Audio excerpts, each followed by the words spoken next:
Live, सामाजिक सांस्कृतिक बांधिलकीचे यथार्थ दर्शन। सिल्लोड येथे युरिया खताची चढ्या भावाने विक्री करणाऱ्या कृषी विभागाची कारवाई। युरिया खताची चढ्या भावाने विक्री होत असल्याच्या तक्रारीवरून छत्रपती संभाजीनगरच्या सिल्लोड तालुक्यात 3 ठिकाणी कृषी अधिकारी संतोष भालेराव पंचायत समिती सिल्लोड यांनी दखल घेत चढ्या भावाने विक्री करणाऱ्या खत विक्रेत्यांचा परवाना निलंबनाची कारवाई केली आहे। यामध्ये सिल्लोड तालुक्यातील भवन येथील गजानन ॲग्रो एजन्सी, जीवरक पाटील कृषी सेवा केंद्र निल्लोड फाटा तसेच बलदेवदास एजन्सी सिल्लोड या तिन्ही खत विक्रेत्यांच्या तपासणीत चढ्या भावाने युरिया खतांची विक्री होत असल्याचे कृषी विभागाच्या तपासणीत समोर आले आहे।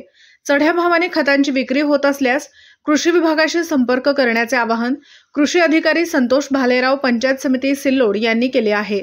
गाव दर्शन लाईव्ह प्रतिनिधी गणेश शेळके, छत्रपती संभाजीनगर।